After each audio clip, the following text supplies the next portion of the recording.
for me.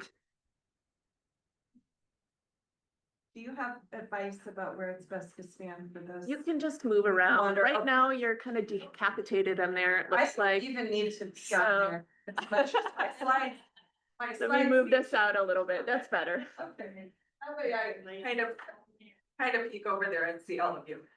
I know we have only a short time this morning, so what I wanted to do, and I also know that your congregation has been involved and engaged in a lot of study and conversation around the history of Native America and issues of allyship and support and investigating your own family and ancestral history. I know that some of you have worked with Elaine Enns and Chet Meyer's incredible work about healing haunted histories. So I want to kind of focus us in this morning on one of the most recent resolutions from one of our most recent general synods, and then kind of unpack the history behind that a little this morning. So in Indianapolis, which was now 2 general synods ago, 2023, our denomination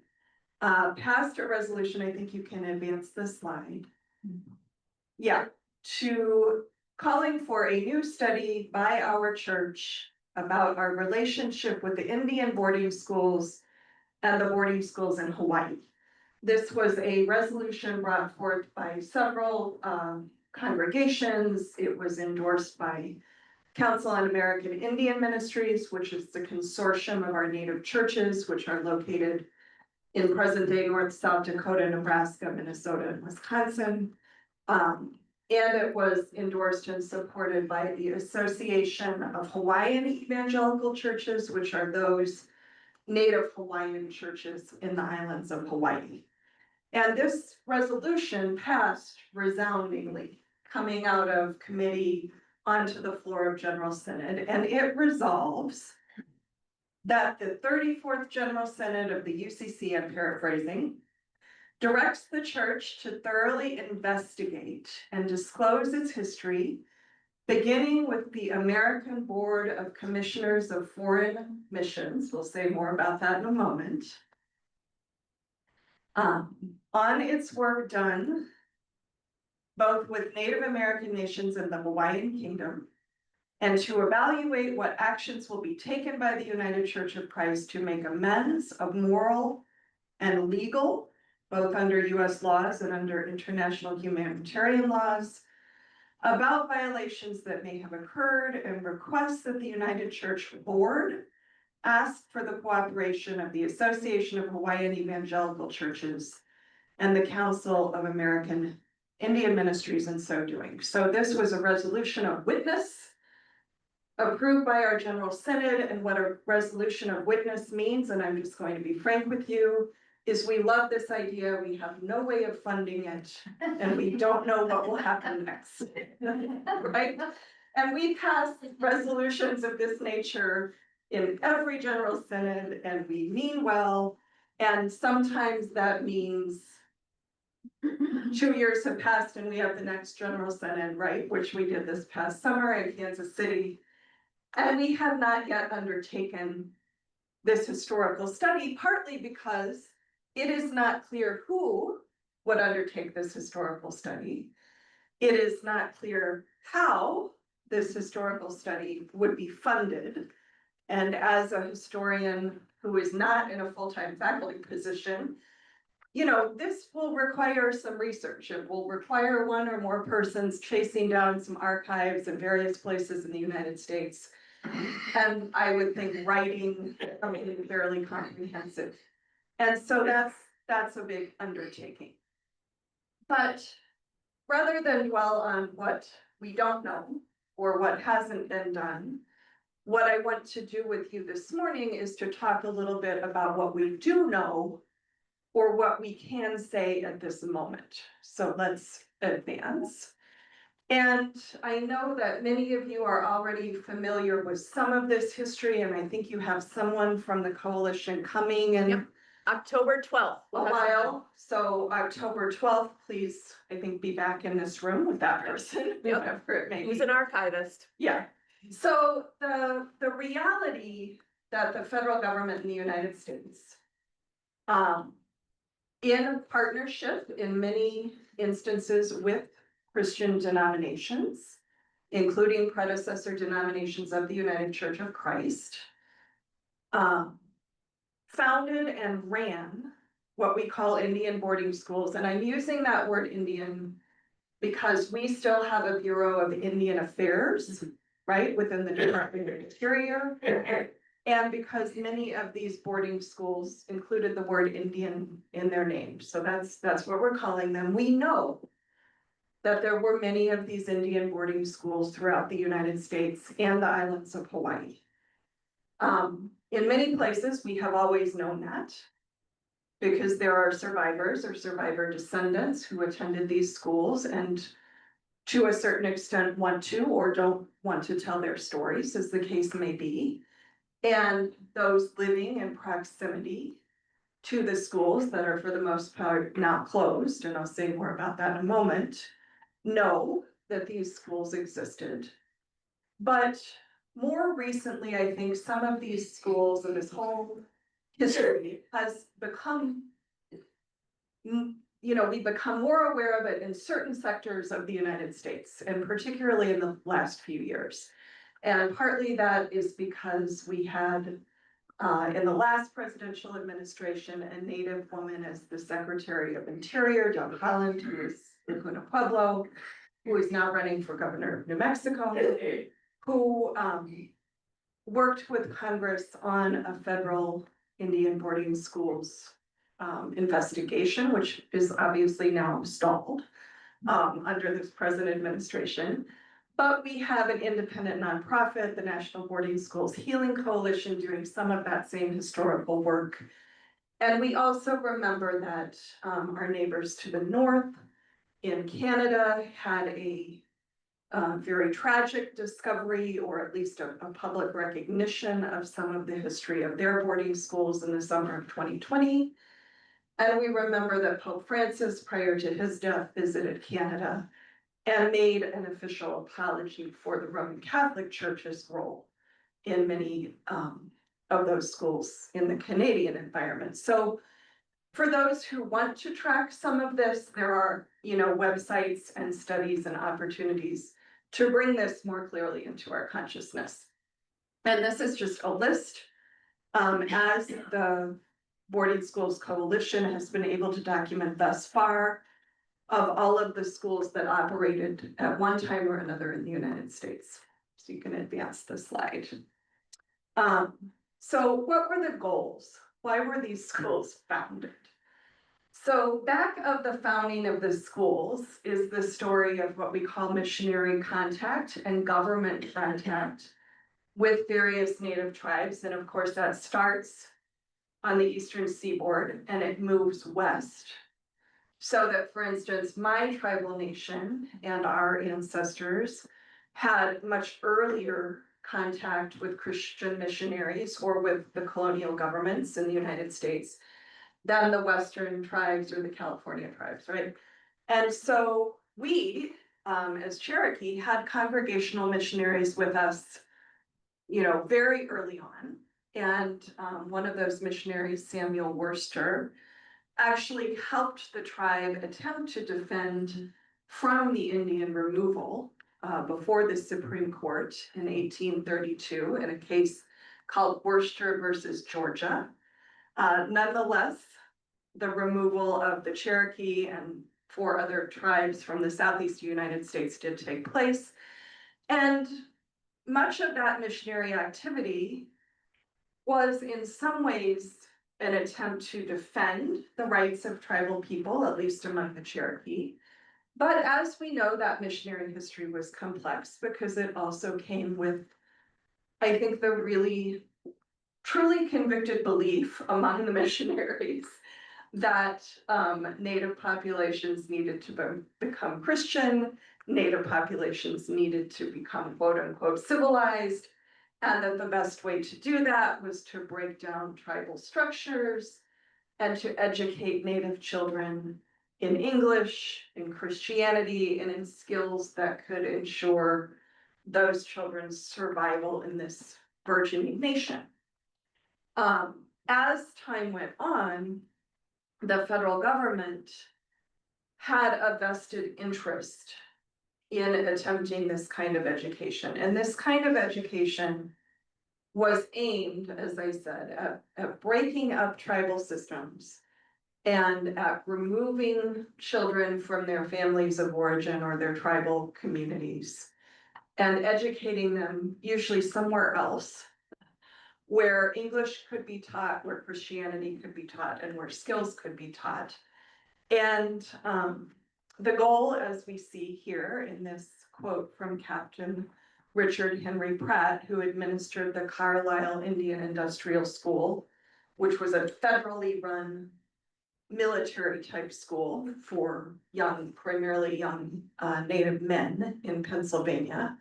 He stated the goal very frankly: kill the Indian, save the man, or save the child. In other words, evacuate the memory of tribal heritage, tribal spirituality, language, culture, and prepare, these young people to be assimilated into American culture. You can advance one more. And here, this is a long quote, which I probably should read because not everyone can see it, but we have someone who was an Indian boarding school superintendent in the late 1880s saying, in order to best do this, we need to have boarding schools rather than day schools. My grandfather went to a day school in Locust Grove, Oklahoma, called Hogan Institute, which was run by the Presbyterian Church at the time. And that certainly means that what he experienced was thankfully not like what those at boarding schools experienced, but it was still, and the goal was still this assimilationist, way of life. But here we have this tribal superintendent of this school saying, if education is the true solution to the Indian problem, and you will see that phrase, Indian problem, recur throughout the documents of United States Indian policy and United States Indian law. So if you go to the federal archives or you read Supreme Court decisions and so on and so forth, you will always see that there is an Indian problem, right? The problem is that the Indians are here and the Indians in any generation vis-a-vis the federal government need to be removed or need to be removed further, afield and et cetera. So the solution to the Indian problem is education in this person's point of view. And the boarding school is the very key to the situation. However excellent the day school may be, whatever the qualifications of the teacher or the locality, or the few hours spent in the day school is, to a great extent, offset by the habits, scenes, and surroundings at home. So an acknowledgement that if you're going to send these young Native people home, you're not really going to get this work of assimilation done thoroughly. If a mere place to eat and live can be called a home, only by complete isolation of the Indian child from his savage antecedents can he be satisfactorily educated. Many people in the United States believe this. Some people in the United States still believe this. This was the official policy of our federal government for many decades, many years. And, that's the truth. There's no point in hiding it. And I think from the perspective of the United Church of Christ, this resolution that we passed at General Synod 34 names that truth, but then asks, how do we tell more of the story? Particularly, how do we account for whether or not some of our predecessor denominations in the United Church of Christ were involved in administering any of these schools. And we know that some of these schools were administered on both the congregational side of our merger and the evangelical and reformed side of the history of the United Church of Christ. So we can advance. We can advance from this because this noted some of the ways that this situation is being investigated already.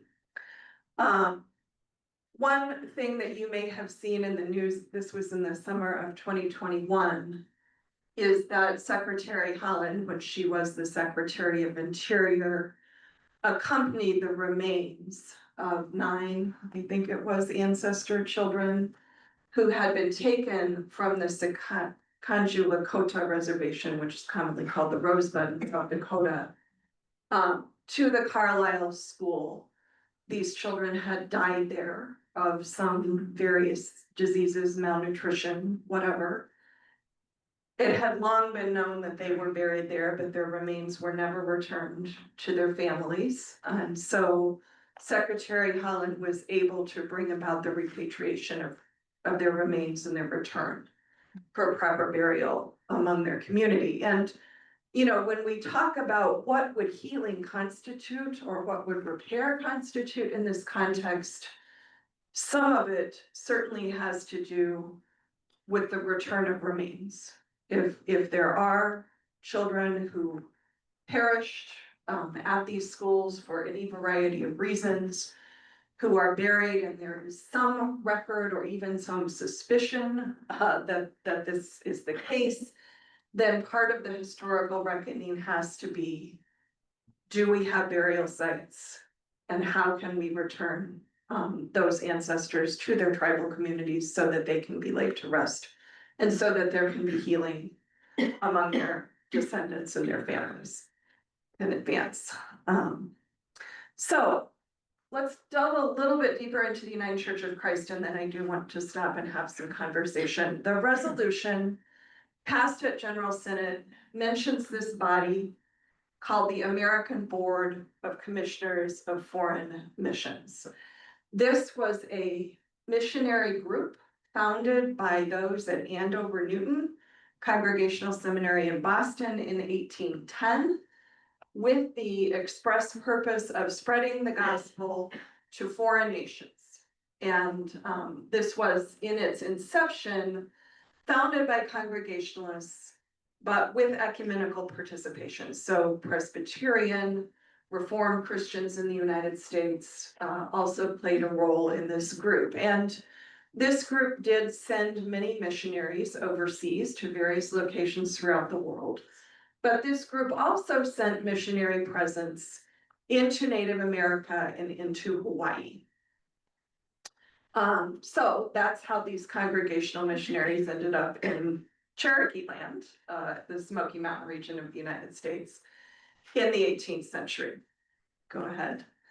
And this, if you feel free to share this slide set when I'm done, because this is a record of all the different American Board of Foreign missions to different Native American tribes. This doesn't mean that there was later a boarding school in all of these places, but what it means is there was at least one missionary, if not more, that there was likely a church founded, and that there were efforts of conversion undertaken. And it should be said, to be fair, there were also in many places by these missionaries efforts at relief or healthcare or trying to meet basic needs of people whose ways of life were being deteriorated. And in the case of Samuel Worcester among the Cherokee, an effort to help get adjudication from the Supreme Court. And in that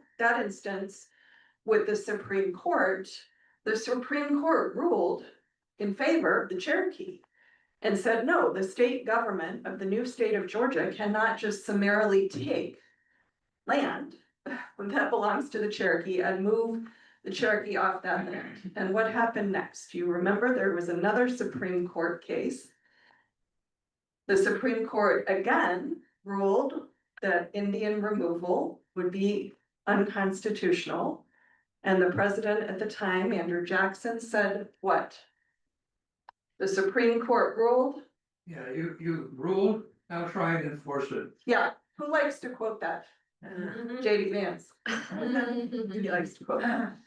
So, as we know, nonetheless, the 5 tribes, Choctaw, Chickasaw, Cherokee, Seminole, Creek, were removed during that first phase of Indian removal in the 1830s. But many of those removed had missionaries that went with them on the Trail of Tears to what is now what was then northeastern Oklahoma. And some of those missionaries came by appointment from this American Board of Commissioners of Foreign Missions, including our denominational predecessors. Dakotas and Ojibwe. Right, and so there were congregational or Presbyterian, I'm not entirely clear on this history, among the Dakota and Ojibwe. So likely also here. I mean, I think that's part of what remains to be historically investigated, would be to ask the question here in the state of Minnesota, how were any of our denominational predecessor groups involved in these missions or later in boarding schools? We know in Wisconsin that our evangelical and reform side of our merger ran a boarding school in the Ho-Chunk, which was called the Winnebago at the time, the Winnebago boarding school near the Ho-Chunk Indian Mission in Black River Falls. Go ahead. So when the federal government later developed this idea, we will create these boarding schools to remove Native children from their families and further break down the tribal system and, erode Native identity. The federal government took federal funding and gave it to certain denominational bodies to administer some of these schools. Some of the schools the federal government administered itself, such as the school in Carlisle, but many of the schools the federal government effectively paid Christian denominations to manage. And this is part of what the resolution from General Synod 2023 names.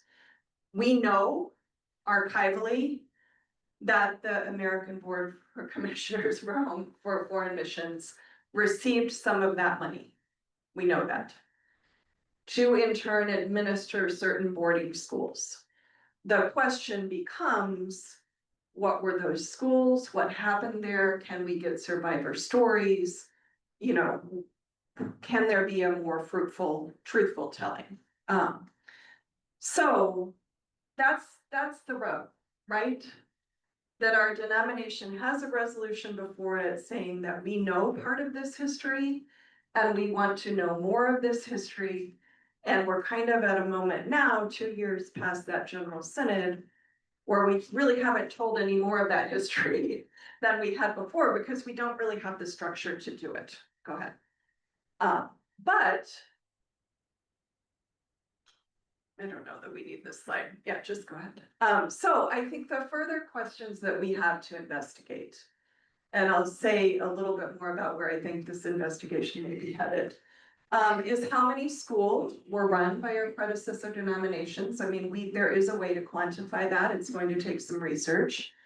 Can we get survivor or descendant stories and oral histories? We are now at a point where those generations, if they're still with us, are quite elderly.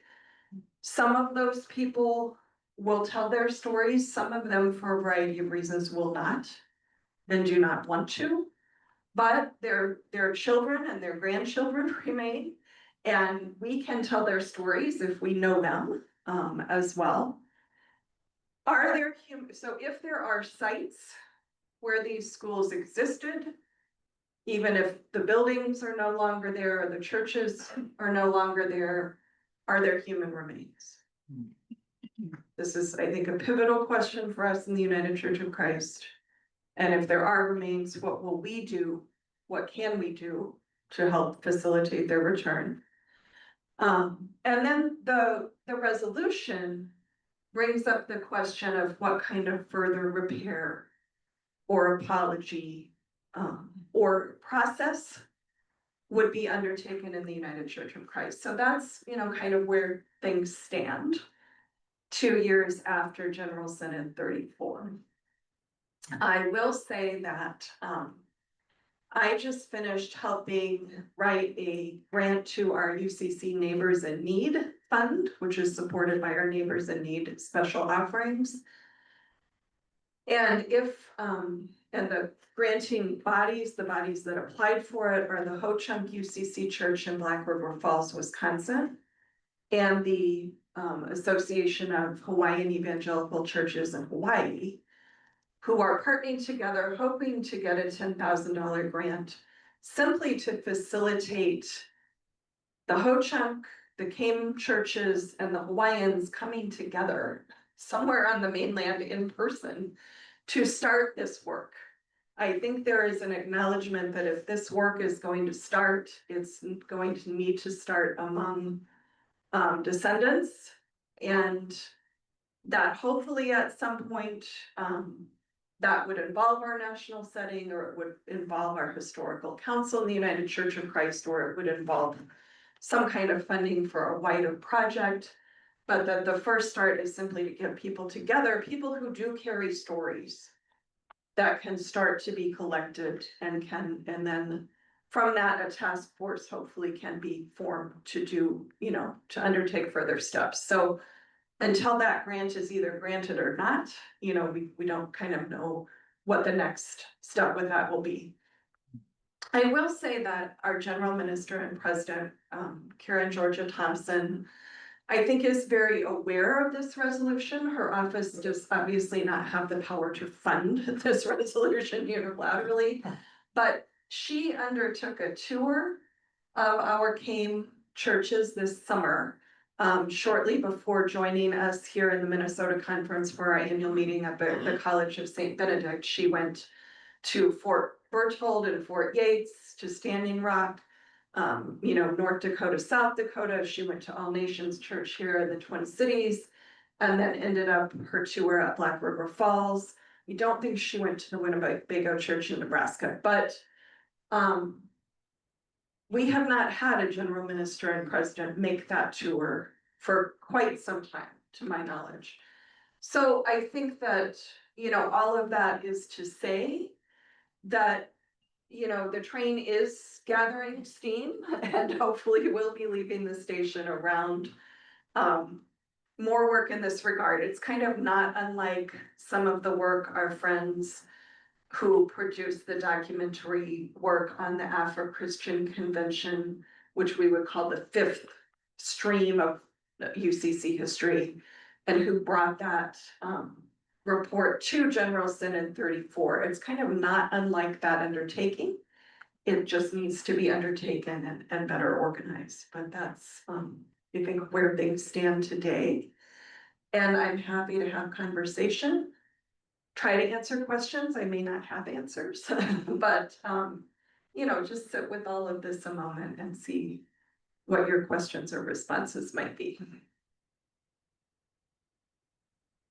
Yeah.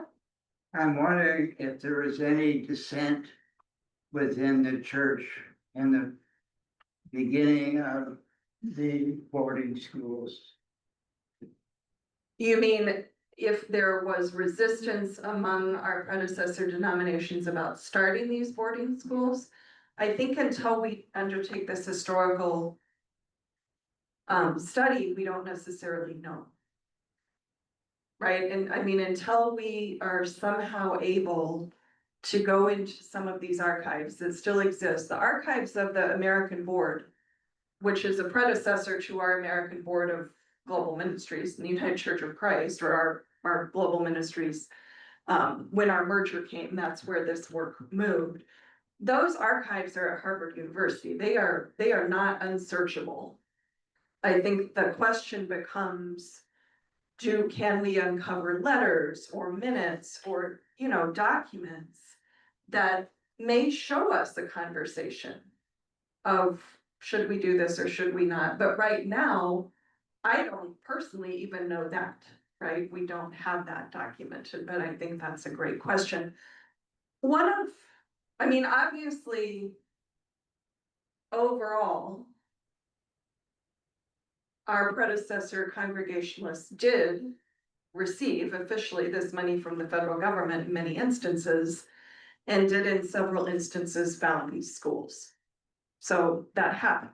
We don't know a lot of the details. It's not that they can't be known. It's just that they're not assembled in one place and easily accessible. And I think partly that had to do with a worldview at the time that the church was attempting to do right by Native people. And from our perspective, we can look at it and say, well, incredible harm was caused. And, I think at these schools, there was, I would say, a continuum or a spectrum of treatment. And we might hope that a historical study would uncover that our church-run boarding schools were more humane. And that may be true, but it may not be true, and we don't know yet, right? Because we haven't done all of that work. Yeah. This harmful history that is coming to light, I Yes. just appreciate so much. Yeah. Work you're doing and others. Yeah. And I also appreciate you're not oversimplifying history, the complexity when you Yeah. mentioned Mhm. the missionary who also Samuel Worcester. right, challenged the government. Yeah. So that we never oversimplify history. Mhm. We can still do acknowledgement and reparative healing, but not oversimplify. Right, and I think that's, that's the conundrum we're in our whole nation, is Right. that we have to develop the capacity to live with multivalence, or I'm not finding the right word, with the ambiguity, with contradiction. And realize that, I was a parish pastor for a long time at the Illinois Conference, and one of my congregants would often say, like in Bible study or whatever, none of us is as bad as the worst thing we've ever done. And none of us is as good as the best thing we've ever done. And that's true of us, and it's true of our nation. And it's not unfaithful to say so, and it's true of our church. And it's not unfaithful to say so. So I think if there's resistance to studies like these, whether in the nation or in the church, it's because there's a fear that there will be a group of people villainized, and there will be a group of people, right, that claim to be victims. And that's true historically in many regards. But it's also true, I think it will be likely to be true if we can do this historical study, that we will find a great deal of complexity among our denominational ancestors who may very well have thought that they were doing the best that they could do at the time. And that's the complexity. When the hearing on this resolution took place in Indianapolis, I was not able to be in that hearing because I think I was at the search and call fair or something else for my job. But my friend Vance Black Fox, who is Cherokee and who is the tribal affairs officer for the Evangelical Lutheran Church of America. You may know him. He's up here. He lives in Oklahoma, but he's up here in the cities a lot. He kind of was a speaker, an invited speaker at that hearing about boarding schools. And he told me later, there was a lot of wrestling among those present who, maybe were resistant to the idea that our denominational ancestors could have been agents of the state colonial apparatus, right? That by receiving this money, the Congregational Church was an agent of colonization. And there were people who wanted, in the hearing, who wanted to say, well, no, the colonizers were the government, and the church might have been trying to be benevolent, and it's both. I think that the likely historical answer is it was both. And so how do we tell that story to ourselves and bring more of this to light, not for the purpose of harm, but for the purpose of healing? And as I said, there are elders in many of these situations, if they're still living, who don't necessarily want to rehash this or tell it because it is hard or it's harmful. But then I think there are sons and daughters or grandchildren who see or know kind of the generational trauma that passes in families, who probably believe this history we do need to try to document this history, right? Yeah. I had no idea there were missionaries that went along with the natives as they were moved from one place to another. So then were they all killed? When, like at Wounded Knee, where they must have been killed when all the. I don't know if there were missionaries at Wounded Knee. The only thing I can tell you with historical certainty from where I stand is that I know there were missionaries with our ancestors on the Trail of Tears. On the Trail of Tears. Yeah, but beyond that, in terms of anything verifiable that I could tell you, I want to be cautious. I mean, it just seems. Number one, why would they go? Well, partly they went because that was their ministry. And that's They not got- all bad. You know, I do think that when we have people who show up in places of accompaniment, and that's not a word they would have used, then, you know, hopefully you stay with the people you're trying to minister to. Yeah. Yeah. As a former missionary. Yeah. I've got two Yes. children. I'm so thankful for what you're articulating here. Because I think, we don't do it this way anymore. Right. Thanks very much. My executive secretary said, yeah, these, we're so grateful that they're here in Chiapas, but we know they're gonna learn a lot, and, you know, white people, they're imperialists, they can't help themselves, but some of them are trying to figure it out. So that was kind of the, attitude was, yeah, the missionary impulse now in the UCC is to accompany. Yeah. In critical situations. Yes. The best we can as people who grew up in an imperial history, right? And Yeah. acknowledging that. Mhm. And I think what I am really appreciating is that we in the UCC have accompanied efforts and participated.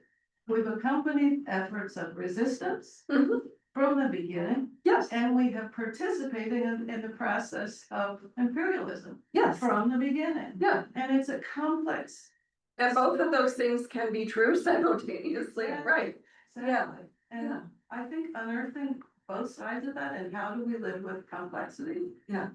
Is really kind of part of this whole process of historical memory. Yes, yeah, That we have to lift up. It's not too one-sided and it's not binary. right, It's complex and somewhere Right. in the middle, and we can, yeah. yeah. And so I think if we're able, like, you know, if I had a year-long grant and could just go do this historical work, I would probably be glad to do it. And I think what would emerge would be a story that is complex, you know, where we likely, I would predict, I don't have it, but I predict we'd find documentary evidence that there was conversation about what to do in this moment and what can we best do, you know, here in this circumstance in the 1880s or whenever. I'm wondering though, there's really not very much left of the Council of American Indian Ministries, is there? I mean, it's still listed on the national website, but I don't know if there's anybody there. I guess the question that I'm pushing toward is $10,000 from Neighbors Indeed is great, because that's about the only offering coming into the UCC that is supporting Native Yeah. American Ministries. But it seems to me if we're serious about this, then either the Office of Philanthropy of the United Church of Christ or somebody ought to be putting together a grant. Yeah. To somebody with money to Yeah. make this Yeah. happen. And there isn't a CAIM person anymore. There is, There is. yeah, we have an interim executive director, Libby Fairchild, She's been here. who's Working Hosham. with us. And she is in the office at All Nations 4 days a week, I think, part-time. You know, I do think that is a group, I don't work for them, I belong to the Ho Chunk Church in Wisconsin, that's actually where I hold my UCC standing. The Damascus Project is financially housed, and my call is housed in the Wisconsin Conference, so I belong to the Wisconsin Conference Church, but you know, yes, these churches are struggling, they're small, they're underfunded. The younger generations are not going to church, just like, you know, the wider UCC, but for some other complex historical reasons, I think. And so I think, that resolution that I quoted said something about the participation or the advisement or something, right, of CAIM and of the Hawaiian group. And I think advisement or consultation is great. Yeah, that the UCC board asked for the cooperation. So the UCC board is identified here as the active agent. I don't really know polity-wise, frankly, whether the UCC board can actually do this or what they can do. I do have a concern that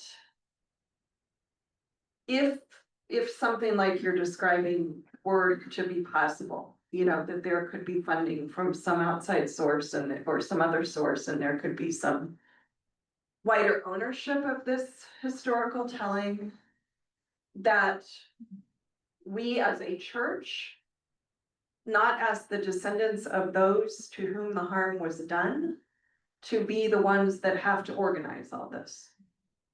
That a first step in reparative relationship would be to say, yes, cooperation is the appropriate role for CAIM and for the AHEC.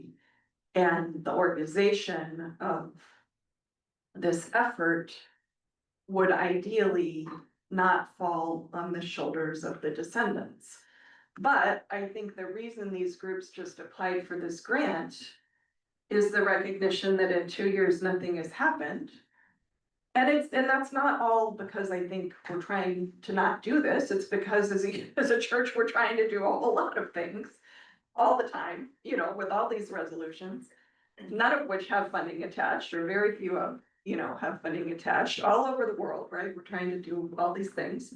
And so I think there's a recognition, well, if somebody doesn't get started, we're not going to do this at all, because we're going to lose that generation of people from whom we could collect any stories. Yeah. Thank you for saying that. My question was kind of at this stage, like what opportunities for grassroots organizing? Yeah. Kind of felt like we're calling Yeah. us in. Yeah, and I think that's hard because as yet we don't. I don't think I could articulate what is the structure of this implementation, like what even could it be or should it be? But I do think that continuing to call it to mind, to maybe particularly with our UCC board, because they are named in this resolution, whether they wanted to be or not, but they are. I think Karen Georgia is starting to build her own awareness and her office's own awareness, and that's a huge step. And so I do think that just the more we can just ask as members of the United Church of Christ, what happened to this? What's being done? Who's, and then if there are opportunities to encourage funding, or, for instance, I'm just making this up, and my colleagues in the conference office may say, oh my God, we don't have the capacity or the funding to do that. But, it could be that this has to happen conference by conference, or it could be that in conferences where we have some knowledge, like in Hawaii or in Wisconsin with the Ho-Chunk mission at school, where we know that to some degree of certainty there was at least a school. Now, can we learn more? That we have to have conference leadership or the justice and witness team in a particular conference, right? Start asking those questions, or asking how can we be involved and how can we kind of help organize this effort. Yeah. Yeah, what happened to the American Indian movement? The American Indian movement still exists. Are they involved in this at all or not? No, the American Indian movement is not a church-based organization. The American Indian movement is a political. More legal, political, okay. Yeah, and so while there might be folks who are active in AIM who came out of this history, there are also folks active in AIM that did not. Yeah. There's a lot of commonality between the Native American groups of Wisconsin and Minnesota. Yeah, You're in the Wisconsin group. well, I'm in both. I serve on the staff of both conferences because our Damascus project is Okay, It's a so joint is that project, an yeah. effort then to, promote this? I think in my role, I can do some speaking and teaching. But my primary role is to run this theological education ministry, not to do Native history. I mean, I'm here doing it. But I do think there are some opportunities, like I was saying over here, in conferences that have came churches or that likely may have had boarding schools to take some leadership in this work. Yeah. Last I'm question. just curious, what would it take to jumpstart this? Not being a total Yeah. process person. Do you need a historian, a funded historian? Yeah, I think that's, personally, as a historian, yes, I think that's what you need. And you know what that would cost and what the structure would need to be. Yeah, Where it would need to be placed. I think if you had that information. right, You could get right, some funding. Is that yeah. possible? Anything is possible, and there are a lot of groups that do granting. I would say more to academic institutions than necessarily to churches. So if I were to do this, and I am speaking only for myself, right? I would look for either a seminary faculty member or some kind of church historian, maybe a grad student. Somebody doing a PhD who needed a project. And I would try to get that person a grant from the Mellon Foundation or somebody that we know grants to a lot of Native history stuff in academia. And I would try to get the work done that way. But I think it would be a 1 or 2 year historical project. And I'm talking about only in the continental US.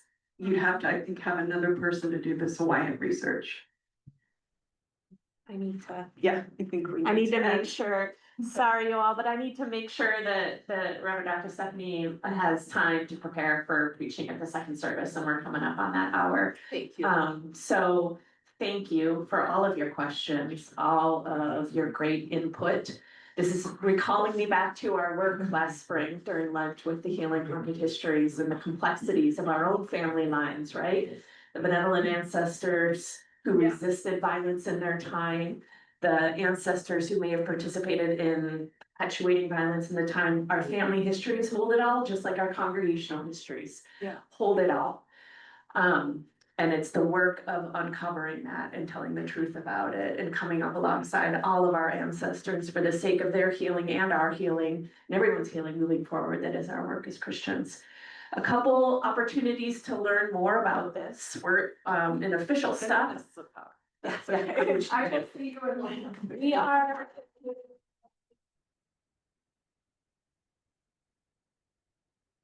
We are an official stop on the Sugarcane Faith Community Film Screening Fall 2025 tour. Sugarcane was a documentary that was nominated for an Oscar last year. It's an extraordinary documentary. It didn't win because Northern Land won, which was also an extraordinary documentary.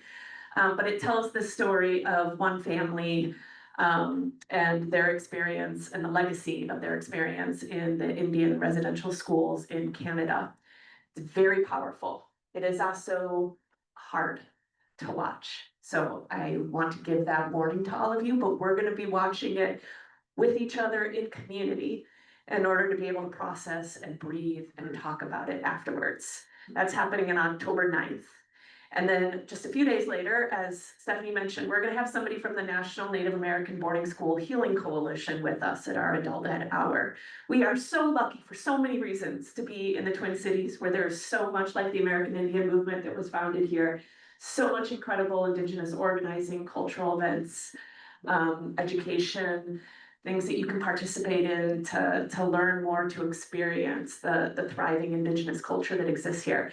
The National Native American Boarding School Healing Coalition is based here. It's headquartered here in Minneapolis and St. Paul. So it's a great opportunity for us to learn more about their work that they're doing on this sort of nationwide basis of capturing these stories, archiving.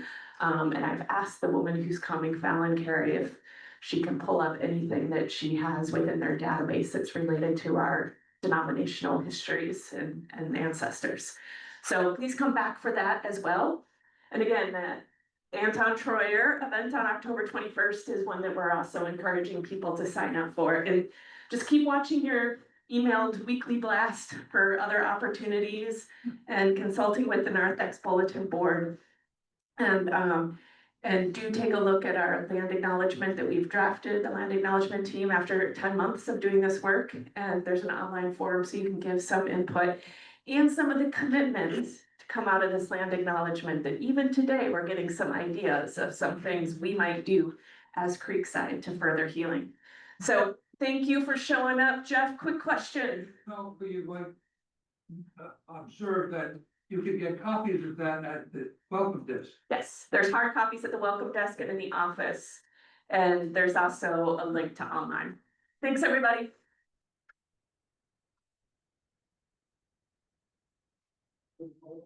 Yeah.